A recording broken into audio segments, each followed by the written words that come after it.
Well, hello. Welcome back to another weekend. Welcome back to another video.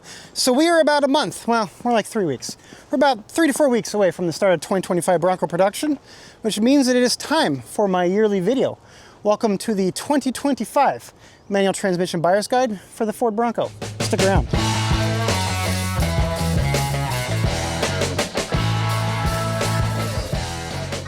All right, well, if you're new around here, welcome. My name is Brian. On the internet, I go by Ragnar.Kon, and I am somewhat of a manual transmission enthusiast. Behind me here is my 2022 Ford Bronco Badlands with the 7-speed manual transmission. I've only ever really owned or driven manual transmission vehicles. Farther up the driveway here, I have a Focus that also has the manual transmission. Credit largely goes to my parents. They taught me how to drive in my father's 1989 Ford Bronco XLT straight 6 with the 5-speed manual transmission. Overdrive gear. Remember when they called them overdrive gears? So yeah, I'm a manual guy. The reason why this video series exists is I've done them for like the past couple years now. The reason why is largely because the overwhelming majority of stuff on the internet regarding the Bronco is for the automatic transmission, because frankly that's what people are buying. It's something like 85% of the people out there roughly are buying an automatic transmission for their Bronco. So this is my attempt at, like, you know, leveling that playing field a bit. So if you're interested in the manual, this is the video for you. So let's get going. I actually have something new planned for the video this year, but let's see if my window's frozen here. Nope, we're good. All right, 25 changes. We got, my hands are cold, sorry. We got quite a few this year. We saw more changes this year than we've seen since launch, really, but frankly, the overwhelming majority of them only impact the automatic transmission, so we don't care. But there are a few that are worth mentioning. We saw a bunch of changes on the appearance side. So, for example, we now have painted hardtops. If you're interested in that sort of thing, you can either get shadow black or you can get body color painted, depending on what configuration you get. There's also some like interior comfort feature changes, like heated steering wheel that previously was locked behind the Lux package. You can now get it. It's now standard on Outer Banks and Badlands. So a lot of people will like that. A bunch of other like miscellaneous stuff here and there, but there are two changes that I think are specifically worth calling out. The first one being the brake booster. So previously, if you bought the 2.3 liter engine, you had this monstrosity. This is a vacuum brake booster. This is your traditional brake booster that's been around in vehicles forever. Now, starting with 2025, the 2.3 liter also gets an electronic brake booster. That will make a lot of people happy. There's some debate back and forth about which is better. I prefer vacuum because I'm used to it, but a lot of people feel that vacuum brake boosters, especially on turbocharged engines like the Bronco, are a little squishy feeling, and electronic brake boosters give you a lot more consistency when it comes to pressing the brakes. So a lot of people will appreciate that. The second update, and perhaps the most exciting one, is the brand new fancy digital gauge cluster that replaces this guy, which you can't really see. Do I have my keys on me? No, I don't. Okay. The problem, in my opinion, with this gauge cluster especially when it comes to manual transmission users, is the tachometer. So the tachometer currently on this cluster, I'll stick in a video so you can see what it looks like. But the tachometer is just a bar that goes up and down, and it's fine. It works beautifully. I'm used to it now. It's like, but there's just something about the old school radial dials, those style dials that are just, I don't know how to explain it, but those radial dials are just so much better. Well, now with the new digital gauge cluster, you can get that old school analog dial back. I mean, it's obviously not analog, it's a digital gauge cluster, but you can get that old school analog dial back. I think Ford definitely heard that from the Bronco community and they implemented that change, so good job, Bronco team. But needless to say, I am jealous, so good change. Trims for 25. This is where we saw the most amount of changes. We lost 3 trims this year: Everglades, Heritage Limited, and Wildtrak. We also gained a trim, the new Strop Edition trim. It's an awesome Bronco. I want one. If anybody would like to donate one to my driveway, be my guest. But all 4 of those trims I just mentioned are automatic only, so again, we don't care. For on the manual side of things, it's actually mostly good news. We gained a new trim this year. The base trim is back. It was available in the past. It was gone for 24. It is now back again for 25. Technically, we also lost the black diamond trim, but it's not gone. It is now just a package on the Big Ben trim. And frankly, as a package, I think it was better than what it was as a trim. We'll talk about this in a second. But overall, for the manual, things are looking pretty good. So out of the 7 trims available for 2025, 4 of them are available with the manual transmission. We have Base, Big Bend, Heritage, and Badlands. So in years past, I would have just gone through these trims one by one and told you like what was in them. But frankly, I want to do something a little different this year. This year, I want to talk about the off-road capabilities of each trim, because frankly, I don't think Build and Price does a very good job explaining it. And I also think people, like, they know the creature comforts. Like, you know what a heated seat is, you know what a painted hardtop is, you know if you want a painted hardtop or an unpainted hardtop or a soft top. Like, this is all self-explanatory stuff, right? But the off-road capability, especially if you're new, not so much. So let's give it a shot. So off-roading in general is obviously a wide topic. Like, there's a difference between a maintained dirt road and a basically crawling up a rock wall. Like, they're both off-roading, but there's obviously a huge difference between them. So what the community has done, what the off-road community has done, is they developed a trail ranking system. You rank it 1 through 10, 1 being the easiest one, that is just like your average maintained Forest Service road, 10 being like the questioning your life decisions type off-roading. So that's the trail ranking system. I think Onyx Off-Road on their website, it does it best. I think they describe the trails the best. So I will link to their trail ranking system down below, but they put it into 4 general categories. So you have your easy category, your intermediate category, your difficult or experienced category, and then obviously your extreme category. If you've ever been skiing, this is your green circle, your blue square, your black diamond, and your double black diamond, right? That's essentially what we're talking about here. So I'm going to attempt to rank each trim based on that trail rating system. Like, what trails can you do with this specific trim and this specific technology? And admittedly, this is not an exact science. This is more of a guesstimate. Obviously, if you are more experienced as an off-roader, you can do more with less. If you're not experienced at all, then having those extra like helpers really does help you. So I'm gonna try to, this is probably a real bad idea. Feedback welcomed, but I'm gonna try to like shoot the average driver and give you a ranking for each vehicle. But before we can do this, we kind of need to know what's possible. Like, what tools do we have at our disposal? What tools does the Bronco provide that we can use to actually help us on, to help us on the trail? We're gonna call this the Trail Toolbox, just because I can't come up with a better name. I never said I was good at marketing, but here they are. Let's go through them. The first thing on the list is the transfer case. It is the thing that transfers the power from the engine and the transmission to both the rear wheels and the front wheels. It is effectively what makes a 4x4 vehicle a 4x4 vehicle. The Bronco has 2 transfer cases available. One is the part-time selectable transfer case. It has your traditional 4x4 modes. We're talking 2 high, 4 high, 4 low. The other one is the advanced, or the on-demand transfer case, and it adds a special mode called 4 Auto. 4 Auto, as the name kind of implies, is an automatic 4-wheel drive mode. So normally, if you're just driving in 2 high, you're sending power to the 4 wheels. If you change it to 4 Auto, it will dynamically send power to the front wheels based on a variety of conditions. So for example, if the vehicle detects that there's wheel slip in the rear, the wheel speed sensors detects that the rear wheels lost traction, it will send power to the front.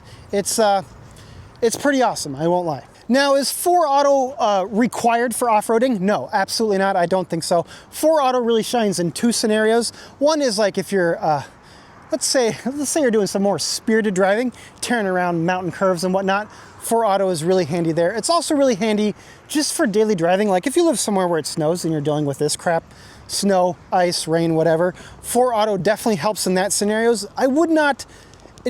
Okay, I'll just say this. I have 4 Auto. I have never once used it for off-roading. When you're off-roading, you're either gonna be in 4 high or 4 low. The second and third item on our list are gonna be our front and rear differential lockers, or lockers for short. Differential lockers, in case you did not know, effectively locks the wheels together. So a rear differential locker, for example, will lock this wheel with this wheel over here, forcing them to rotate at the same speed. If you know how a differential works normally, it sends power to the wheel with the least amount of resistance. So locking the 2 together is super handy when you're off-roading and say this wheel is off the ground for whatever reason. You have no traction in this wheel. If you had no lockers, then you'd be screwed because only this wheel would be spinning. The locker forces the 2 wheels on either side to spin, which means you're getting home. By the way, if you're new to this sort of stuff, I will link to a video series by Bronco Nation down below. They have a really good video series that explains everything that I'm about to talk about in more detail, and more importantly, they actually show you how it works on an actual Bronco. So if you're new to like differentials and lockers and axle ratios and tire sizes and all that stuff, check the link down below. But anyway, most off-roady vehicles, shall we say. I'm talking like the 4Runner, the F-150 Tremor, many other pickup trucks in the market. They have an available rear locker. That's kind of like this standard for an off-road vehicle. The Bronco, being a more of a purpose-built off-roading vehicle, also has an available front locker. Lockers are always just nice to have, especially in mud or snow, but I would say generally speaking, you don't really need a rear locker until you get to the more intermediate trails, and you don't really need a front locker until you get to those more advanced trails. Next on the list, the stabilizer bar disconnect. So in case you're unaware, most vehicles these days have stabilizer bars in the front. As the name implies, it keeps the vehicle stable, right? Super important, helps prevent a lot of rollover accidents. It's what keeps the vehicle planted on the road when you're flying around corners at, speeds you probably should not be doing. But anyway, super important to have. The problem is when you're off-roading, sometimes you don't want that stability. You want it to be a little flexy, because if you can make it flexy, then your wheels can touch the ground. If the wheels are touching the ground, you have traction. If you have traction, you are getting home. So for off-roading, sometimes you don't want it. Now, in the past, people would just manually unbolt the stabilizer bar links. They still do that. It's still a perfectly valid strategy today. But the Bronco has an electronic stabilizer bar disconnect. You just hit a button on the dash and bam, that stabilizer bar breaks and you have more articulation. Good stuff. As cool as that stabilizer bar disconnect is, and it is really cool, it's like a party trick. You hit a button and bam, you just get flexy. But as cool as it is, I would say it's not really necessary until you get to more of the advanced trails, and even then it's questionable because there are manual stabilizer bar links, but it is super cool. It's a really cool feature, but I just don't think it's necessary until you get up there a little bit.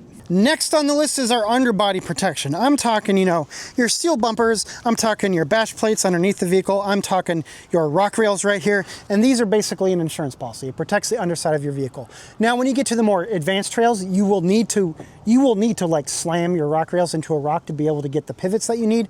But for most people, including the driving that I do, you can usually drive around a rock or drive around a tree, but it is still just a very nice insurance policy.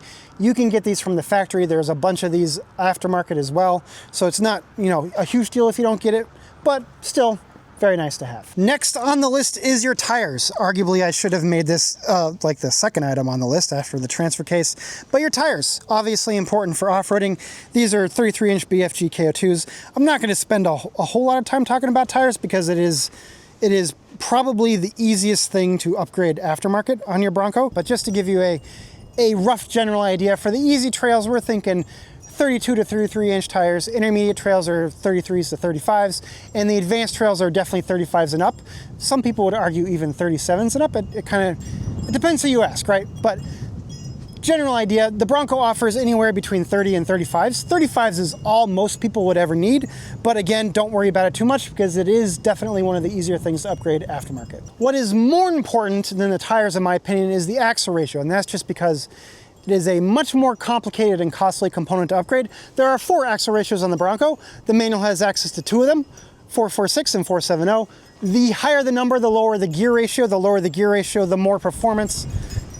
Not really performance, the more control you'll have in kind of those low speed off-roading situations. Also, if you're going with larger tires, especially 37s and higher, you will want a 470 axle ratio at least, if not more. You might have to go aftermarket. I should probably do a dedicated video on axle ratios because there are trade-offs involved, but generally speaking, higher the number, lower the gear ratio, the more control you'll have while off-roading. And the last item in our toolbox is, of course, the suspension system. Ford has what they call the Haas suspension system, high-speed off-road stability suspension. I think that's what they call. There are 4 different levels, 1.0, 2.0, 3.0, and 4.0. 1.0 is kind of your standard off-road suspension. 4.0 is live active suspension systems. It's only available in the Bronco Raptor. It's actually really cool, but only available in the Bronco Raptor. With the manual transmission, you can get 1, 2, and 3. That is new for this year. In previous years, Haas 3.0 was limited to the Wildtrak trim. Wildtrak trim obviously has now been discontinued, and it is now an optional add-on for the Badlands trim, which, yes, is available with the manual transmission. The suspension system doesn't really fit nicely into our trail ranking system because it's more about low speed off-roading versus high speed tearing through the desert style off-roading. But as you would expect, the higher the number, the more comfortable and the more control you'll have while going fast. There's an article on Bronco Nation. I'll link it down below. It's a really good article if you want to know more information about it. I think we're good to go. I think these geese just finally realized it's winter and they need to go south. All right, on to the trims. First up is base. As you might expect, base is kind of your entry-level Bronco. It will do all of your easy trails without any issues. There's kind of like two different people I see buying base. One is like the person who, like, maybe they like the Bronco experience, maybe they like the removable top, but they're not necessarily off-roading. Maybe they do off-road, but it's really only to go camping on the weekends or fishing or maybe to a trailhead, hiking, mountain biking, canoeing, those sorts of things. Base is the perfect Bronco for that sort of person. The second sort of person that would buy base is the person that wants to build their Bronco their own way. Maybe instead of electronic lockers, like what's available, hey, it's another Bronco. Bye, Bronco. Hi, Bronco. What was I talking about? Oh, gosh, I see a Bronco and I go full on squirrel mode. But anyway, base is if you want to do it your own way. Maybe you already know you're going to go to 5:3:8 axle ratios, like right out of the gate. Maybe you want air lockers instead of electronic lockers that come from the factory. You just want to build out your Bronco exactly how you want it. Base is where it's at. There's actually a person in the Bronco community. His name is Dusty. He has his own YouTube channel as well. I forgot the name of his YouTube channel, but I'll link it down below. But anyway, he was one of the very first people to get a Bronco. He has a 2-door 21 base with the manual transmission, and that thing is built and definitely more capable than my Badlands here. So check it out if you're interested. Next on the list, we got Big Bend. Now, Big Bend from an off-roading functionality perspective is exactly the same as base. So we're talking the easy trails and maybe a few of those lower intermediate trails. Big Bend will definitely take you there and back. But Big Bend is really start getting into those creature comforts. So I'm talking heated seats, the rear seat power outlet, the rear parking sensors, the Copilot 360 safety system. That is all part of the mid package. The mid package is standard on base. It's also when you start getting into the new appearance packages. So black appearance package, freewheeling package, if you're interested in any of those, that is Big Bend. I would kind of describe it as that everyday, every man, every woman sort of Bronco. It is, I think a lot of people like some of those, just a little bit of the creature comforts. I know some people are just gonna want, you know, base, just give me the basics and nothing more, but like, frankly, heated seats are kind of nice. So I think for most people, Big Bend is where they would start. It's a really good trim. Next on the list is Black Diamond, which this year is a package on the Big Bend trim. This is where we start getting into the area where you're taking your vehicle where most people would never even dream of taking their vehicle. You enjoy off-roading, you enjoy the challenge, the off-roading challenge. You're not just going to like frequently visited camping sites or anything like that. You're going out there. With the Black Diamond package, you get your washed out interior, you get your steel bumpers, you get your bash plates and your rock rails, you get a rear locking axle. This year, you get the advanced 4x4 transfer case. For whatever reason, they took that away from Black Diamond last year, but this year it is back. Great to see. And now that the mid package is standard on Big Bend and Black Diamond is part of Big Bend, you get the mid package. You have never been able to get the mid package with the manual transmission before on Black Diamond, but now you can. So, like if you're a skier, for example, Black Diamond's awesome. It is like purpose built for you. I think that's probably why they called it the Black Diamond. Like, let's just be real, but it's great. Great trim. Package. It's not a trim, it's now a package. You know what I mean. Next on the list, we have your Badlands trim. This is effectively your ultimate Bronco. It checks all of the boxes. This is what's going to take you on those easy, intermediate, and advanced trails. Yes, some of the advanced trails, not the extreme trails. The extreme trails, if you're going on those, A, you're crazy and you should record it for the benefit of all of us, and B, realistically, you're looking at aftermarket gear. But for everything else, Badlands is where it's at. You have your front lockers, rear lockers. It is the only trim with the manual transmission that has the stabilizer bar disconnect. So if you want that, only way to get it was the Badlands trim. It is also the only way to get the upper trim features. So if you want the Luxe package with the premium sound system, and what else does that thing come with these days? Premium sound system, the cameras. Oh gosh, can't believe I forgot the cameras. If you want the cameras, the 360 cameras is pretty incredible for off-roading. It is, it might be one of my regrets if I'm being honest with you. That's a part of the Luxe package, only available with the Badlands trim. With the manual transmission, it is also the only way to get the leather seats. These are not the leather seats, these are actually the vinyl seats, and I like them a lot. But if you want the powered leather trim seats, the only way to get it is with the Badlands trim. All right, so there you go. There are your 4 main Bronco builds. We have to, my hands are a freaking popsicle right now. But there you go, 4 main Bronco builds. Now, we have to talk about one more trim, and that is Heritage. But before we talk about Heritage, we have to talk about perhaps the best thing Ford has ever done for the Bronco, and that is the Sasquatch Package. It's a beast of a package. You get 35-inch rugged terrain tires, advanced 4x4 transfer case, and perhaps most importantly, front and rear lockers, straight from the factory. You can add it to any trim, does not matter. You can take a base trim, you can add the Sasquatch Package, and suddenly that base trim is going on some of those intermediate trails and even some of those advanced trails, if you're brave enough. I don't know. I'll be honest, I'm not really brave enough to go on the advanced trails by myself, but you could do it with the Sasquatch Package. It's incredible. So what is the Heritage trim? Well, it is effectively a big bend with the Heritage appearance to it and the Sasquatch Package. In the past, in previous model years, it was easily the best way to get the Sasquatch Package with the manual transmission. This year, it is still really, really good if you're interested. It is not quite as good, largely because two-door has been discontinued, unfortunately, but it is still one of the best ways to get the Sasquatch Package if that's something you're interested in. Or just buy a base, add on the Sasquatch Package, bam, you're ready to go. So there you go. There is your 2025 Bronco manual transmission buyer's guide. Hopefully it was at least a little bit helpful. Let me know what build you're going with. I'd be curious to know what people are going after these days. If you already have a Bronco, would you change your build? I was kind of thinking about that for myself. I have a mid package. I've been kind of going back and forth between mid and Lux because I do kind of regret not getting the cameras. I love what I have, I do. But I do kind of regret not getting those cameras. But anyway, I'm cold, so I'm gonna go inside. But if you're watching this during the holidays, enjoy your holiday break with your family. If you're watching this afterwards, hopefully 2025 is awesome for you. I will catch you all on the next one. Later. Next on the list, I gotta go move to the sun because I am cold. That is next on the list. Wow, that is too much sun, too much sun. And for the first time, another Bronco. Holy smokes. They're everywhere. That one's got the RTR grill. Too late. So what is the Heritage trim? It is, oh Jesus. Big bend. Big bend is if you want some of those creature comforts. You got the heated seats. Man, I wish I had some heated seats for my hands right now because they're dying. Oh,